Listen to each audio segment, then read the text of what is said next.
Thank you for confirming.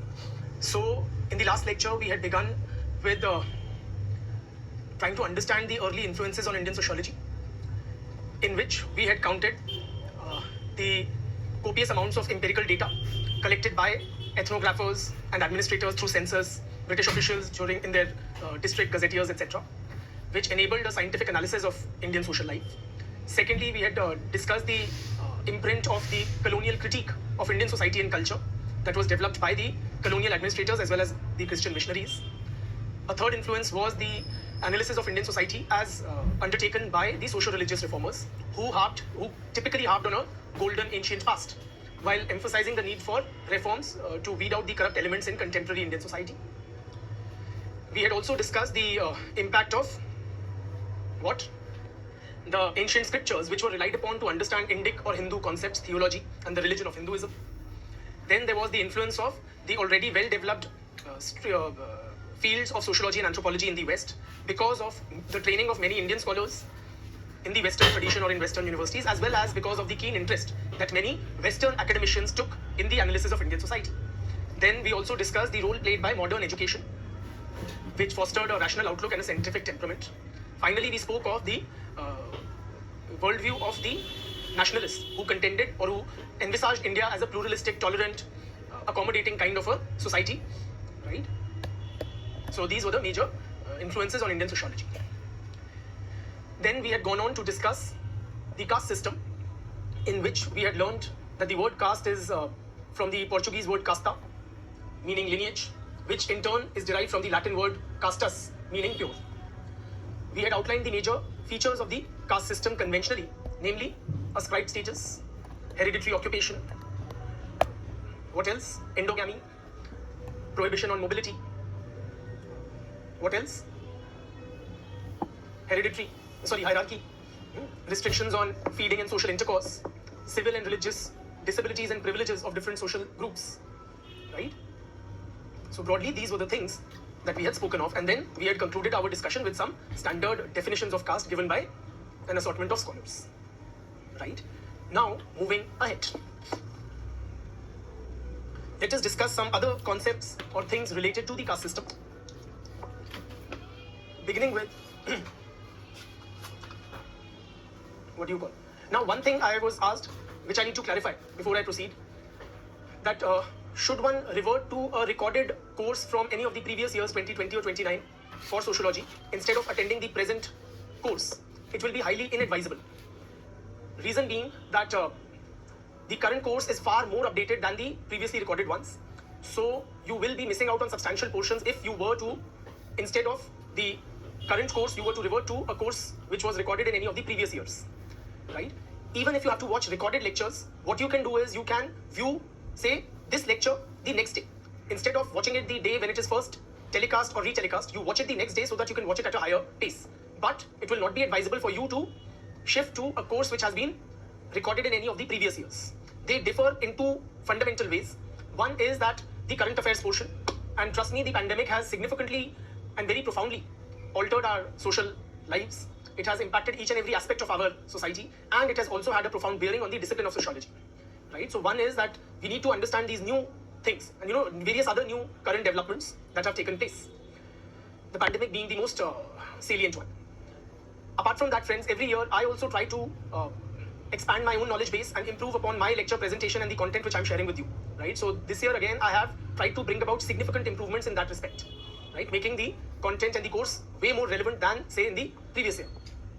So the short answer to that question, that whether you should shift from the current course to a course which was recorded in any of the previous years, the answer is simply, it will not be advisable. So don't do it. Chali. So now moving ahead. Okay. Let us discuss another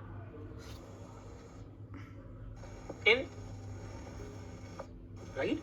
For these variety of that caste, that whether you should shift from the current course to a course which was recorded in any of the previous years, the answer is simply, it will not be advisable. So don't do it. Chali. So now moving ahead. Okay. Let us discuss another aspect of the caste system called the caste panchayats or the caste councils. What is caste panchayat or caste council? So friends, the word panchayat literally means a sitting of five. Okay, five who are sitting somewhat in judgment or kind of they are. So the caste panchayat would comprise the elders of the caste, right? The elderly members of a particular caste. They would come together and they would hear out the grievances of their caste brethren or other members of their caste.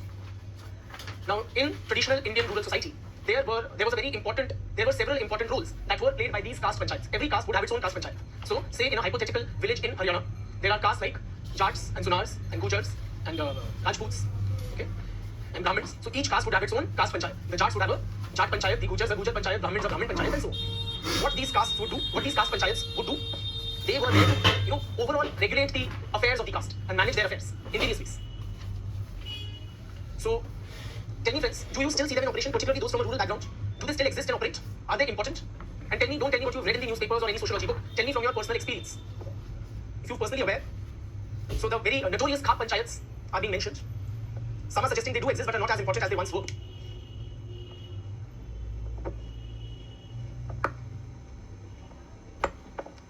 So, undoubtedly friends, the salience, the hold and the role of the caste panchayats has clearly diminished in contemporary times. But they have not entirely lost their relevance. Okay, so they continue to exist in a somewhat modified form with perhaps somewhat reduced authority or social salience. Okay, but they're not completely irrelevant in contemporary Indian rural society. So please note down. And in any case, what we are discussing here is in the classic sense. Okay, so how the caste system existed and operated traditionally. So please note down. Caste panchayats or caste councils. Every caste in a village has its own caste panchayat. Every caste in a village has its own caste panchayat. The caste panchayat typically comprises the elderly members of that caste. Typically comprises the elderly members of that caste.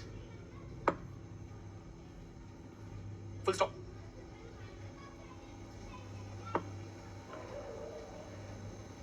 The caste panchayat serves to regulate the affairs of that caste. Serves to regulate the affairs of that caste in the village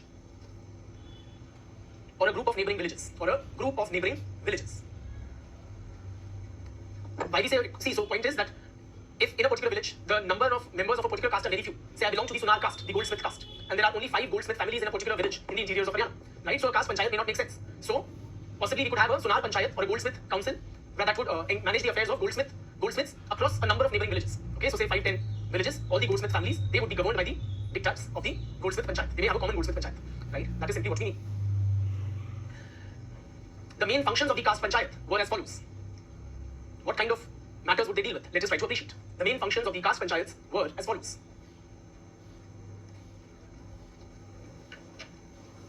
A. To settle disputes between members of the same caste. So if I am a Sunar or a goldsmith and I have a difficult relationship with another member of the same caste, whom would we turn up to? We would go to the Sunar panchayat and seek the intervention and the judgment of the elders of our caste in order to resolve our dispute. What kind of disputes one may expect between members of a same caste? Think logically and you would have the answers. Absolutely. So it could be disputes over property or division of land, say between brothers or cousins. It could be marital feuds, say regarding non-payment of the dowry which was promised. Or if the husband is engaged in cruelty towards the wife may knock the doors of the caste panchayat seeking the redressal of a grievance. It could be, so various kinds of disputes may arise between members of the same caste, right? For these variety of disputes, one could seek redressal from the caste panchayat. The caste panchayats also serve to hear the grievances of its members and provide redressal. Okay, disputes like we discussed, it could be property disputes, marital disputes, all sorts.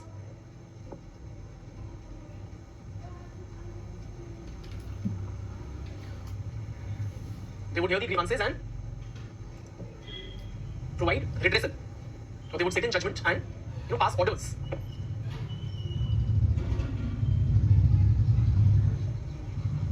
They may even offer or sit in judgment over criminal disputes. So if one member of a particular caste thinks that another member of the same caste has stolen his cattle, right, or killed a member of a family, that such kind of disputes may also be sent to the caste panchayat or taken to the caste panchayat. Another important function of the caste panchayats was to ensure that the monopoly of the caste members over the caste occupation is maintained. Another function I mentioned is to ensure that the monopoly of the members of that caste over their traditional caste occupation is maintained. For example, if we belong to the goldsmith caste, Sunar, now then there is this up and coming boy of the ironsmith caste or a Lohar, who then decides to start up a venture for goldsmith. Will we like it? Of course we won't. So what will we do? So how will we prevent him from usurping our traditional caste occupation? How can we impose sanctions on him? He is not a member of our caste. Simply put, we will close ranks. So we will say nobody in our trade will have anything to do with him. Plus, the elders of our caste panchayat, the Sunar caste panchayat, will talk to the elders of the Lohar caste panchayat. So we will tell them or warn them politely but firmly that please take care of your boy. He's transgressing into our traditional caste occupation and the results may not be very nice. Right? So another important function we've identified is to ensure that the monopoly of its caste members over the traditional caste occupation is maintained and it is not encroached upon by members of another caste.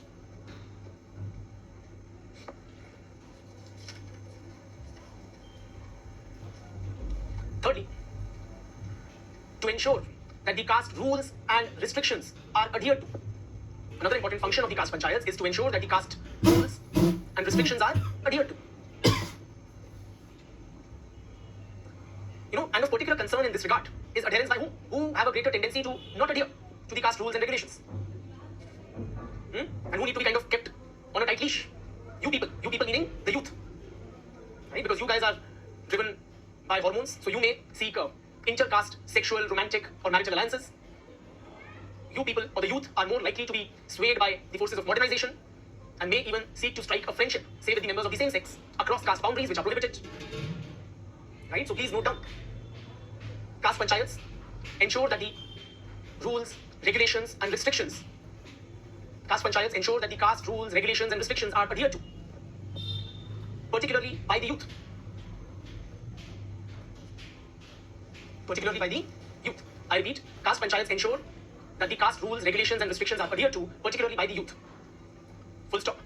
Any violation of the norms and the rules of caste are punished.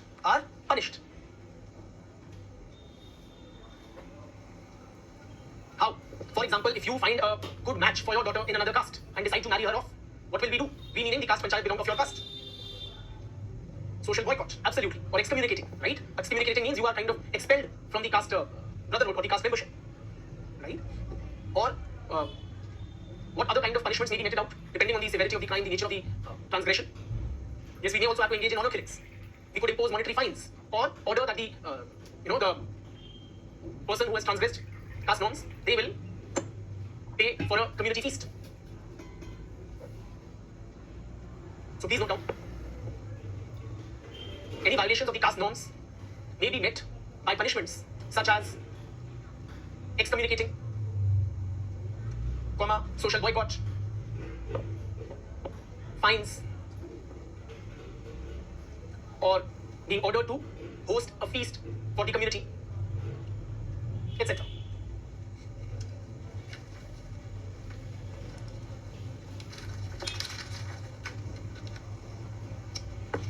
Who are the members of the caste panchayat? It is typically the elderly. Amongst the elderly, it would be the more prosperous or the more influential, right? The more decisive. So every person in caste society is expected to conform to the dictates of the caste panchayat. So they kind of succumb to the authority of the caste panchayat. Now these caste panchayats, of course, have lost much of their traditional authority. They do not have the backing of the law of the land in modern times, right? So that is about that. In any case, let us move ahead and discuss another important related aspect of the caste system called Jajmani system.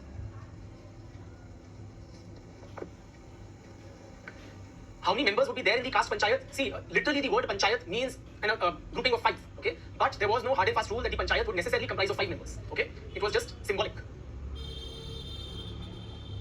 And these caste panchayats were clearly different from the village panchayats, okay? The village level panchayats would comprise members of different castes and they would operate at the level of the village. Village panchayats, mind you, they have also received constitutional recognition and status after the 73rd Amendment. Okay. So that is about that.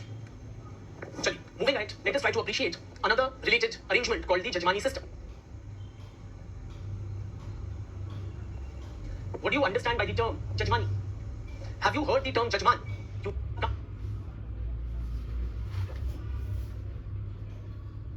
priest may have in your life the term Yajman or Jajman.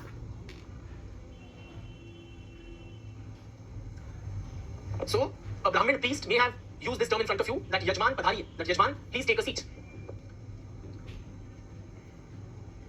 So in that context, what it means, Yajman or Jajman, means the person for whom the Brahmin priest is conducting rituals, or for the person for whom the Brahmin priest is offering his services. In other words, Jajman is the person who is being served.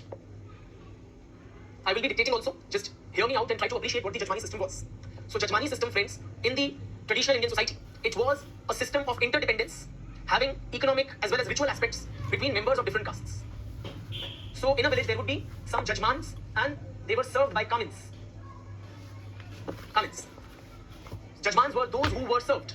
Those who were served. While Kamins were those who served. They were or kaam karne wale. Okay? The ones who do the work or who provide the service, they are referred to as Kamins. Those who are recipients of that service, they are referred to as Jajmans.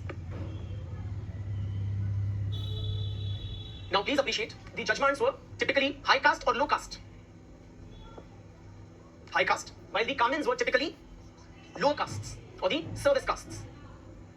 Very importantly, Jajmans were landowning and rich. While the Kamins were typically, they did not own large tracts of land. And they would offer services. So Kamin caste would include castes like potters, water carriers, washermen, goldsmiths, ironsmiths, etc. Those who provided the service and those who received the service. So through the Jajmani system, various services and goods were exchanged between members of different castes. Okay? And typically, so these guys would provide their services. So Jajman family would need its clothes washed. The Dhobi or washerman caste would wash their clothes. They would need their, say, iron bracelets. So the ironsmith caste would make them, and so on and so forth.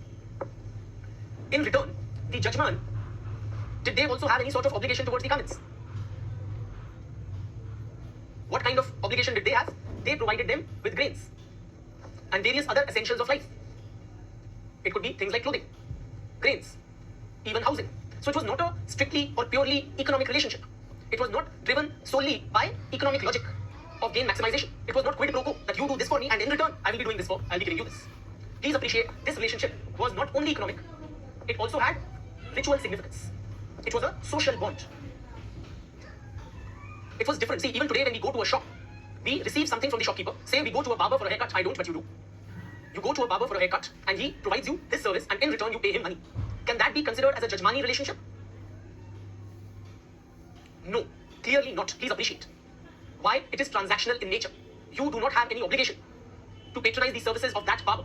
That barber has no other duty, commitment or obligation towards you other than cutting your hair. So it is purely an economic transactional relationship in a modern capitalist society. Please note down and we will appreciate this point at greater length as we proceed. The Jajmani system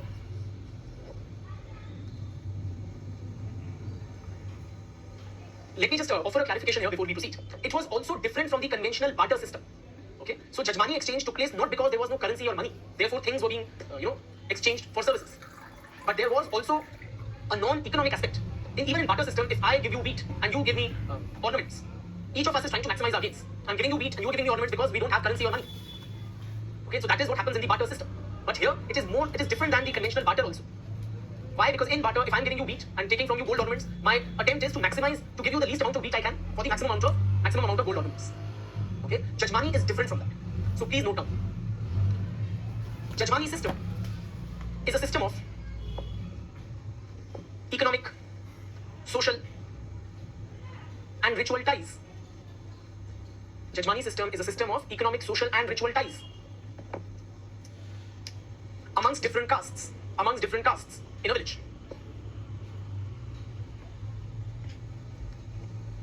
The term Jajman refers to the patron or recipient of a service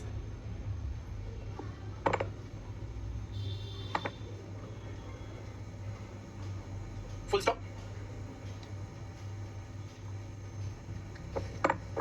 Kamins were the serving castes.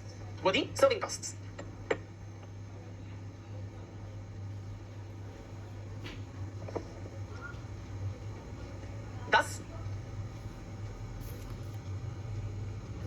cut down this word thus. The service castes like potters, washermen, carpenter, barber, water carrier, leather worker. You can also write their Indic names or Hindi names, if you may.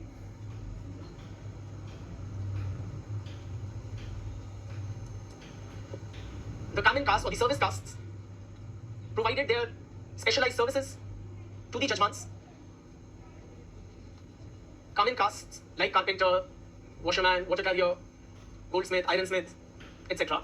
provided their specialized service to the judgments.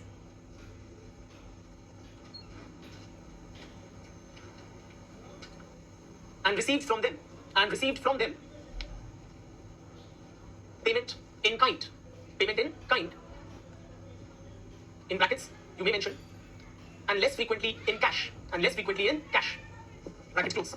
So on the whole, the payments were in kind in the forms of grains or clothes, items, things, okay, but sometimes also in cash.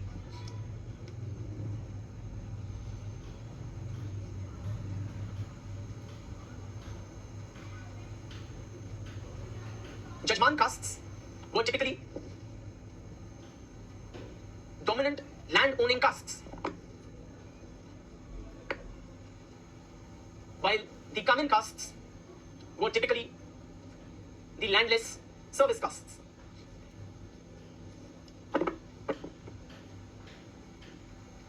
William Weiser. Okay, before we come to William Weiser, Mandelbaum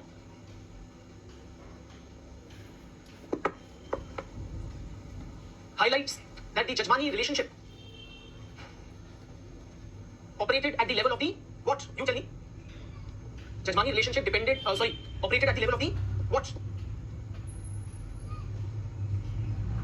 If I belong to the Nai or Barber caste and you are my Jajman, you are my patron, I am the service provider, so I cut your hair, then why do I cut your hair and not the other barber? How did this relationship materialize? Because, no love, sorry. Because my father used to cut your father's hair and my grandfather used to cut your grandfather's hair. So my children will also cut your children's hair. In other words, the Jajmani relationship operated at the level of families. Right? And they were inherited by the descendants on both sides. So please write down. According to Mandelbaum, Jajmani relationship operated at the level of the family. Jajmani ties are inherited on both sides.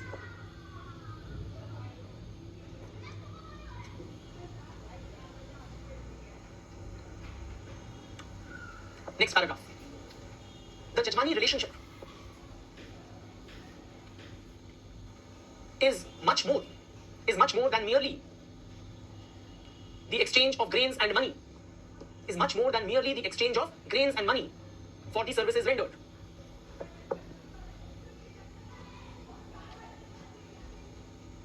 It has an important ritual aspect.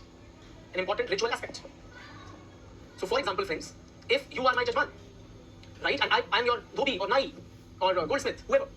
Now when there is the birth of a child in your family, you will require a host of services. Who will serve you? The common castes, they will serve you in a variety of ways. Or if there is the marriage of a daughter in your family, you meaning the Jajman. Now conducting a marriage requires a lot of manpower, a lot of running around, numerous errands are to be performed. Who will do that running around? The Kamins will do the running around in your daughter's marriage. Likewise, if my daughter is to be married, I am the Kamin. So who will shower his beneficence on me? I will need to give some dowry, and I don't have anything substantial. So who will help me get my daughter married? You, my Jajman, will chip in. Right? So it was a social bond. There were ritual obligations that were involved. I was serving you not because of the money, please appreciate. It was not for financial gain that the Kamins served the Jajmans. Why do they serve the Jajmans? Because as a member of the Nai caste, it is my obligation, it is my duty, it is my karma to serve my Jajmans. So it is different from purely economic logic that operates in market nowadays. Please note down. There was an important ritual aspect to the Jajmani relationship. It was not purely economic. During ritual occasions like birth, marriage and death, the Kamins rendered additional services to the Jajmans. Kamins rendered additional services to the Jajmans and received gifts apart from the customary payments.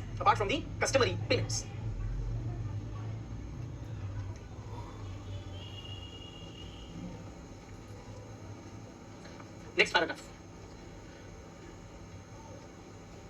The Jajmani system has been considered as the backbone of the rural economy and social order in traditional Indian society.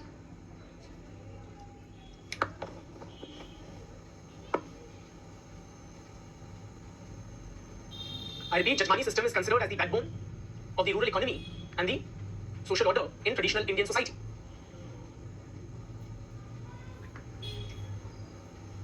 The Jajmani system involved interdependence, reciprocity, and cooperation. Jajmani system involved interdependence, reciprocity, and cooperation between jatis and families in the village. William Weiser suggested that the Jajmani system is very old. And I repeat, William Weiser writes that the Jajmani system is of great antiquity and ensures a sense of security, peace, and contentment for the villagers. It ensured a sense of peace, contentment, and security for the villagers. Simply put, friends, if I am a Kamin caste, my clientele is assured. I don't have to face the uncertainty, the competition which is associated with the modern market economy. There was that mutual benefit, assured clientele, economic security, ritual obligation, and long-standing familial ties which bound the Kamins and the Jajmans. So William Weiser suggests that the Jajmani system is of great antiquity, meaning it has been in existence since very long, and that it ensured a sense of security, peace, and contentment for the villagers. Yes or no? No. Please appreciate, one view of the Jajmani system is this one, that it is one characterized by interdependence, cooperation, right? Different castes being integrated together. However, another view is more critical of the Jajmani system. According to scholars like Bidenman, according to various Marxist scholars and Dalit scholars,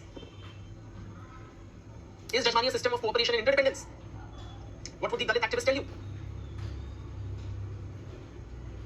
Then what is it a system of? It is an exploitative and oppressive system. It is characterized by dominance and conflict.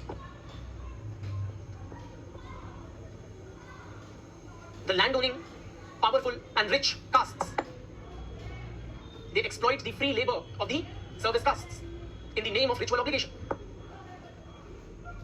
So these service castes are never adequately compensated. They remain at the mercy of the Jajmans. They are literally trapped into this Jajmani relationship. They are not equal benefactors or beneficiaries. They are not equal beneficiaries.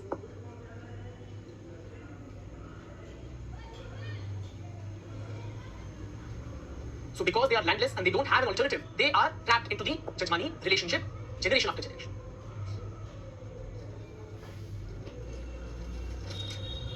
Chali. So that is about the Jajmani relationship. Also friends, one in passing you may note down. Does it operate today? And tell me from your real world experience, particularly those who have lived for any length of time in villages or have frequently visited villages. Does it exist? Or is it, for practically for all purposes, a thing of the past? In the villages, do Jajmani relations exist? Or is the economy characterized by that transactional nature we have in the urban setting? You pay money for services and you receive it. Some of you suggesting it existed in my grandfather's time, but not now. Others are suggesting it exists to some extent. It is. So friends, overall, thank you. And you know, one question which has arisen in the minds of a lot of students and a lot of analysts of the Jajmani system, where would you place a Brahmin who offers his services to the Jajman? Will he also be regarded as a Kamin? The scholarly consensus on that is, though Brahmins do offer their services, such as officiating as a priest during ceremonies, say the marriage ceremony or when a yajna is being conducted, they are typically not regarded as Kamins. So the term Kamin also denotes a somewhat lowly status, which in the caste system cannot be accorded to the Brahmins. Okay? Chali. So So with that, we are done with the Jajmani system. And why the Jajmani system has practically significantly weakened even in the rural areas in contemporary India. And please make note, Jajmani system has considerably weakened even in the rural areas in contemporary India.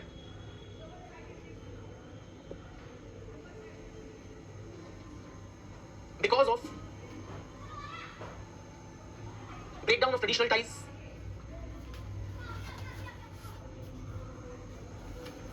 cash as the main medium of exchange,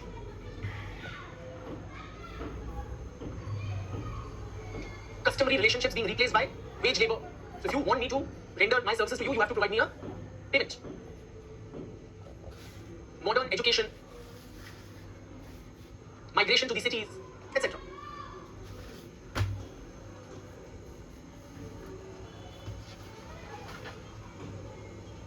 So various factors have contributed to the decline of Jajmani, including cityward migration, modern education, breakdown of traditional occupations, people taking up newer occupations irrespective of caste,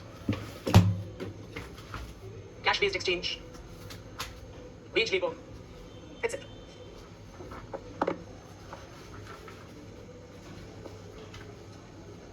Also appreciate, friends. Now moving on to a discussion on caste and Varn. Caste and Varn.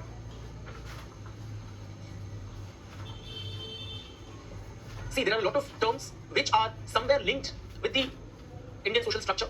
One term we use is Jati, which is somewhat synonymous with caste. Then you have something called Varn. Then you have something called Gotra. What do they mean? Let us try to appreciate. Is caste and Varn same? Is caste and Varn same? The answer is no, they are not the same. Is caste and Gotra same? The answer is no, they are not the same. Let us try to appreciate what these different terms mean. So castes are what we have been discussing till now. These endogamous, occupationally specialized hereditary units, right? Or a birth-based identity. That is caste. Now what is Varn? Please appreciate, there are 4 Varn. Namely, Brahmin, Kshatriya, Vaishya, and Shudra. There are only 4 Varn, but there are thousands of castes. These thousands of castes, or a substantial number of them, can be fitted into this fourfold Varna scheme. For example, my caste is Baniya. Pardon me if there is too much of Baniya happening in your life in the class. Now my caste belongs to the Vaishya Varna. Okay. So please appreciate what is the distinction between the two. Now these Varna, they are supposed to have found mention in Vedic literature. According to the Purush Sukta hymn of the Rig Veda, according to the Purush Sukta hymn, or the hymn of creation. Purush meaning the Brahma, or the eternal being, the primal being. Okay, that was referred to as Purush or Brahma. The 4 Varna emerged from 4 different parts of the cosmic being. The Brahmins emerged from the mouth, the Kshatriyas from the shoulders or chest, the Vaishya from the abdomen, and the Shudras from the feet of the primal cosmic being. Yes, please note it down.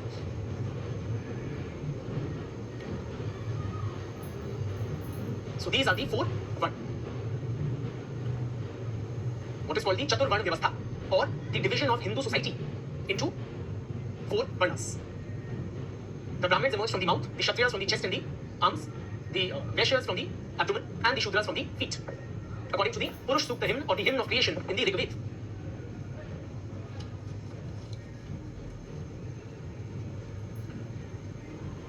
Now friends, when we go into an Indian village, what do we encounter? We encounter caste or Varna? We encounter caste. In other words, people interact with each other in the society in terms of caste identity. So it is caste which exists at the ground level in society. Then what is Varna? Varna is basically a theoretical model. Varna is a theoretical model into which these thousands of castes can be fitted into. Now castes exist in every part of India. Please appreciate, castes exist in every part of India. But castes are localized. Localized meaning The castes which exist and operate in a village in Haryana will not be found in a village in Tamil Nadu. In Tamil Nadu village, you will find a different set of castes. In a Bengali village, you will find a different set of castes. In a Gujarati village, you will find a different set of castes than in a village in Haryana. So the caste nomenclature, the caste subculture, they will be quite different. So castes exist at the local level or at a regional level.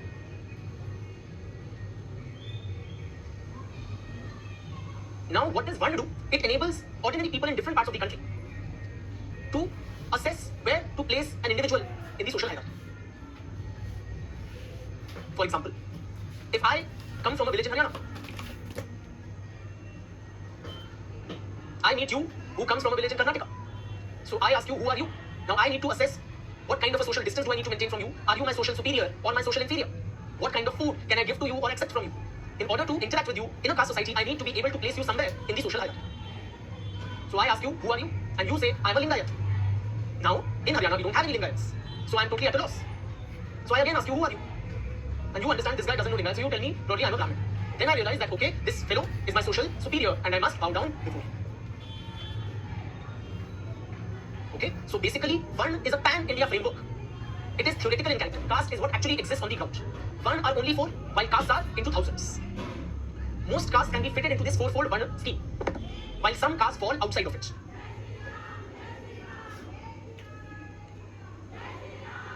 Please note down. Caste and Varn. The caste system exists throughout India. The caste system exists throughout India.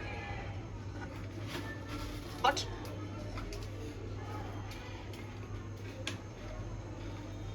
has wide regional variations.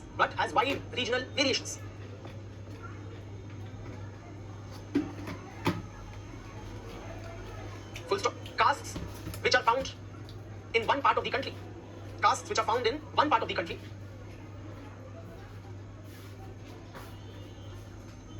Will be different from castes that live in another part.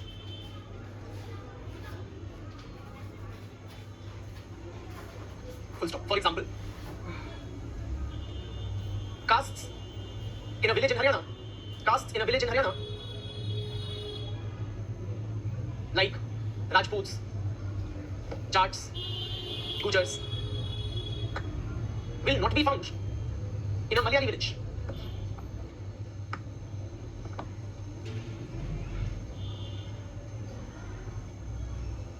Full stop. The Varn model provides an all-India macro structural scheme.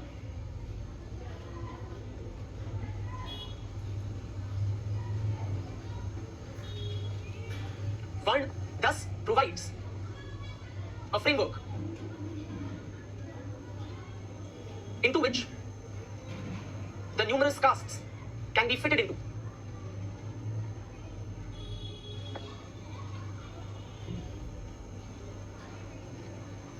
Full stop. Varn is a theoretical model. While castes are the actually existing effective social units.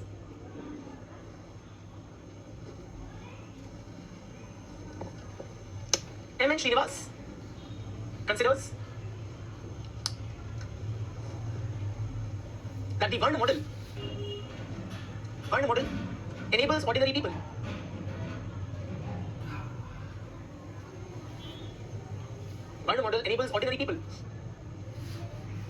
to assess the place of a caste,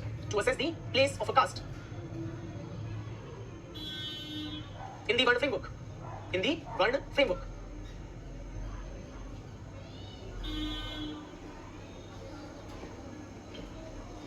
Full stop. While castes vary from region to region,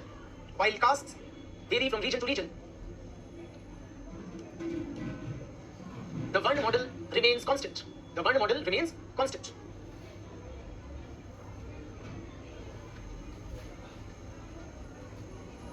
While there are only 4 Varn, there are thousands of castes.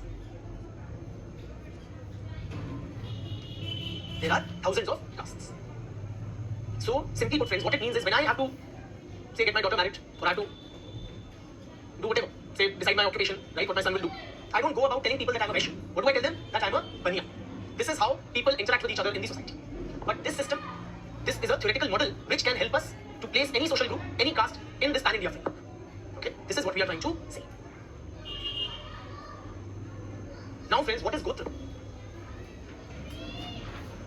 I'll give you some examples also. What is Gotra? Are you people aware of your respective Gotra or not? For those who are too anglicized to not know their Gotra, please figure out. You don't have to share your Gotra with me, as some of you are doing, or as some of you are showing off.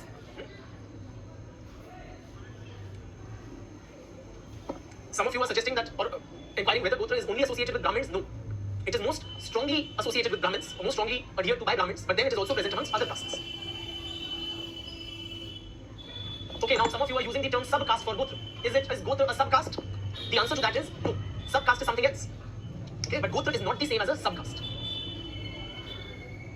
So friends, Gotra, symbolically it meant those who belong to the same cow shed. The root word is go or cow, and drank the milk from the same mother cow. So those who drink the milk of the same mother, they are considered as what? As brothers and sisters, right? So those who belong to the same Gotra, they were prohibited from marrying each other. They were considered as symbolic siblings and prohibited from marrying each other. In other words, friends, Gotra is an exogamous clan. Exogamy means what? Exogamy means marriage outside of the group. Exo meaning outside, gamy meaning marriage. So it is an exogamous clan.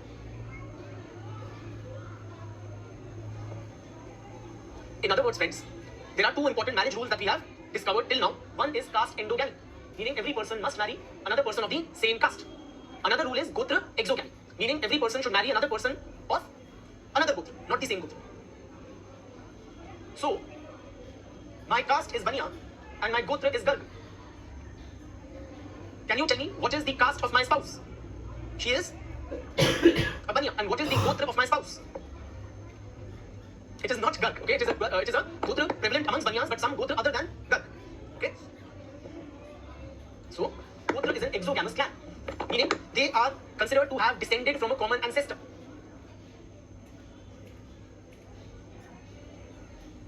Gotra is an exogamous clan whose members are considered to have descended from a common ancestor.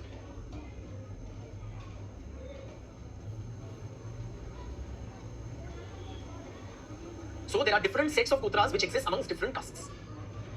Okay. For example, let me give you an example just and then I will also mention what is sub-caste in the process.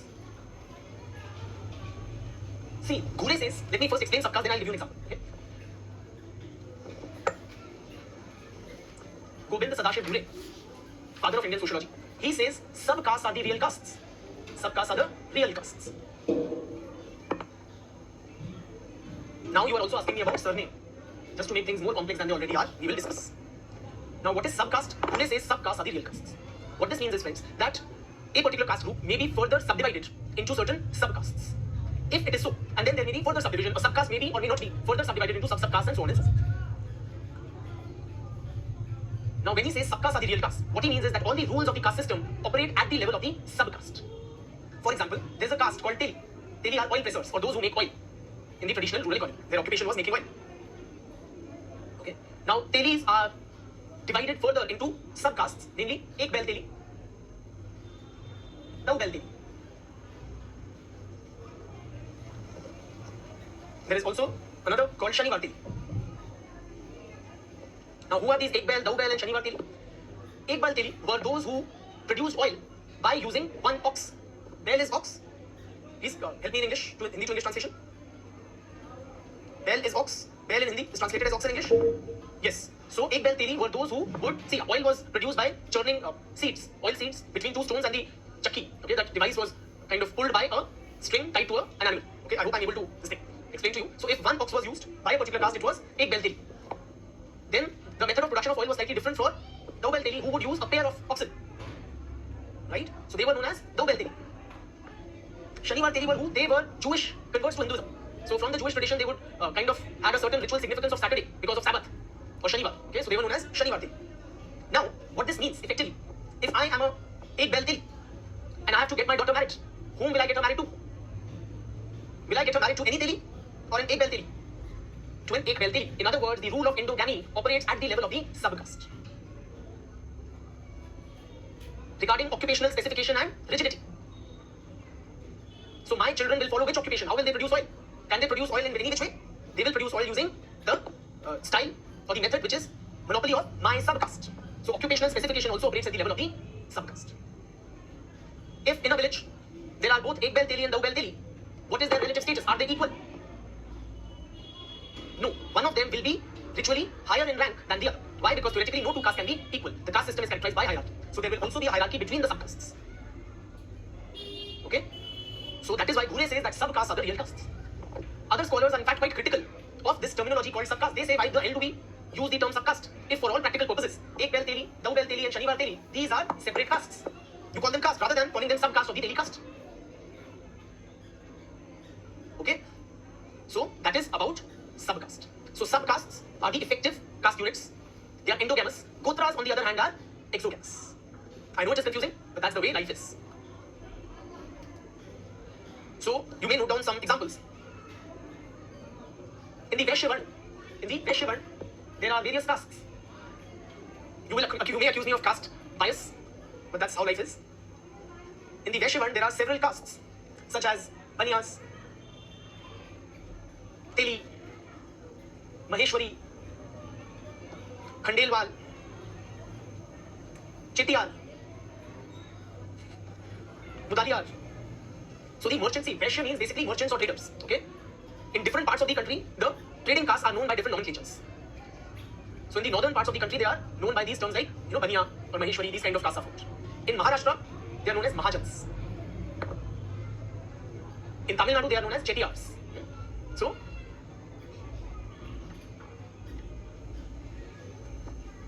then you have Marwari Banyas, those who come from the Marwar region in Rajasthan, belonging to the Banya caste, they are Marwari Banyas.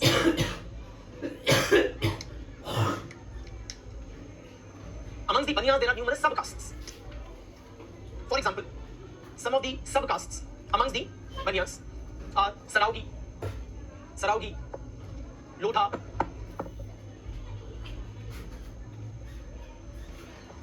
Oswal, Saraf.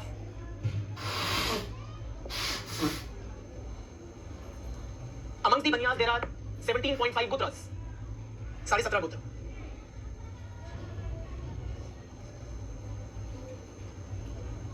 Now you don't need to necessarily remember these, this is only in the nature of an illustration.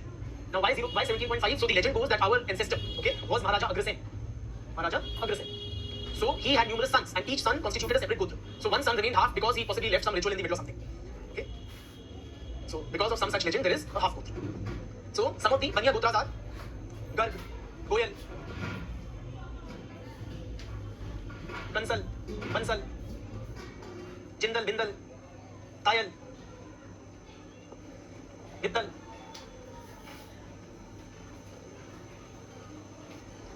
Okay? You know why? The reason for much of the confusion between caste and Varna is because of who? The mighty Brahmins. Why the term Brahmin is used for referring to the Varna category also, and in many parts of the country, the local Brahmin caste nomenclature is also Brahmins. Okay? And hence the confusion. Nevertheless, please note down. In the Brahmin Varna, some castes are Gaur Brahmin, Kanya Kubja Brahmin, जो कन्या पे कब्जा कर ले वो वाला ब्राह्मण. Okay? These are what you call some Brahmin castes. Some subcastes are Shrimali, Purohit, Pushkarn.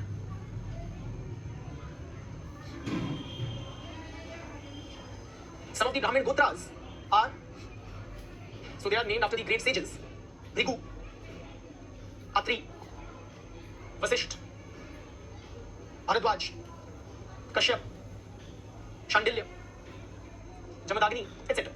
Okay, so we don't have to become really scholars of this thing, but just as a matter of illustration. Also appreciate, friends, what do you call? What is surname? See, surname as such does not have any social salience in Indian society. It is a relatively modern construct. It is not a signifier or a permanent indicator of one's social location. So, one's surname may reflect one's caste, or one's subcaste, or one's gotra. So, for example, many Banyas use the surname Agarwal, like I do. Several Banyas from my own family, they use their Gotra name as their surname. In many parts of the country, the name of the village is used as a surname. Sometimes surnames may be titles, which are, cross caste, which may not even, surname like Chaudhary, equally popular across a large number of castes and even amongst Hindus as well as Muslims. Or the surname Singh, used by Sikhs and Hindus and people belonging to different castes. Or the very popular surname Kumar. So surname doesn't have that kind of a social salience. Right? So you have surnames, the same surname across caste and religious and Gotra divides. Chaliye, so from the exam point of view, the most important takeaway is the relationship between caste and birth. Okay?